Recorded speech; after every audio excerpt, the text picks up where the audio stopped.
Je voudrais être très clair que pour le Mali, nous ne connaissons pas de Wagner. Notre problème n'est pas Wagner. Mais notre problème, c'est comment assurer la survie de notre État, comme je l'ai rappelé, qui a perdu les 2 tiers de son territoire suite à l'intervention que vous connaissez.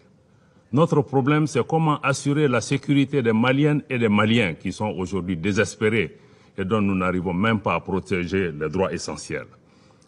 Notre souci, c'est comment préserver notre pays, préserver l'unité du pays, comment préserver l'intégrité territoriale de notre pays. Cela passe naturellement pour nous par la diversification de nos partenaires, notamment sur le plan sécuritaire. Et je rappelle encore une fois que le Mali a le droit de choisir ses partenaires et il le fera en toute souveraineté, en toute responsabilité, comme chacun des pays autour de cette table.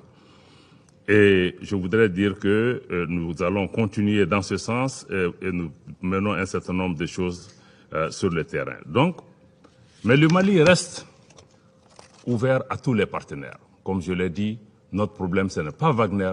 Notre problème, c'est comment assurer la sécurité de notre pays et quelles sont les propositions qui sont sur la table pour pouvoir nous aider à répondre à ce besoin. Et tous les partenaires qui veulent contribuer à cet effort sont les bienvenus. Mais le Mali n'acceptera pas qu'un partenaire nous impose que si tel partenaire vient par la porte, moi je sors par la fenêtre. Ceci n'est pas acceptable. Mais je dois encore une fois le rappeler que les grandes opérations d'envergure qui sont en cours au Mali se font dans le cadre du respect du droit international humanitaire comme des droits de l'homme. Et je salue les investissements qui ont été faits par les Nations Unies et par beaucoup de pays autour de la table ici pour renforcer les capacités des forces de défense et de sécurité du Mali. Je tiens aussi à rappeler que dans le cadre de ces opérations, le Mali respecte les droits de l'homme pas pour faire plaisir à des partenaires étrangers. Le respect des droits de l'homme est pour nous-mêmes d'abord. Je rappelle que le Mali est un vieux pays de civilisation. Le Mali a enregistré une constitution dans le Moyen-Âge en 1325, la constitution de Kouroukanfouga, qui donnait une importance particulière au respect des droits humains. Nous le faisons pour nous-mêmes d'abord. Nous le faisons aussi pour répondre à nos engagements internationaux.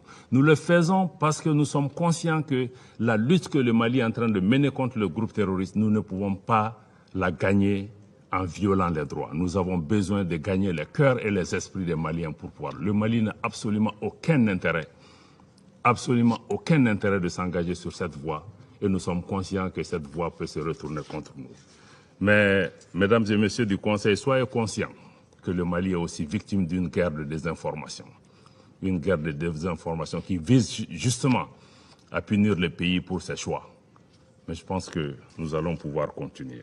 Le mandat de l'aménagement doit obligatoirement prendre en compte la montée en puissance des forces de défense et de sécurité du Mali, qui sont désormais en première ligne face au groupe terroriste, qui enregistrent certes des pertes, mais qui en infligent aussi énormément sur le terrain.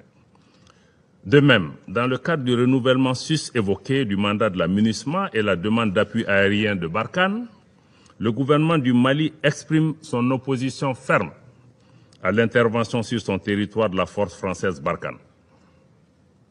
Après la décision unilatérale de retrait de la dite force, qui a été aussi suivie par la dénonciation par le Mali des accords de défense avec la France. Nous en appelons donc au respect de la souveraineté de notre pays et des décisions prises par les autorités maliennes dans ce contexte. Ensuite, le gouvernement du Mali souligne la nécessité d'une meilleure coordination des actions de l'aménagement avec l'État malien de manière à assurer une pleine efficacité dans l'application de son futur mandat.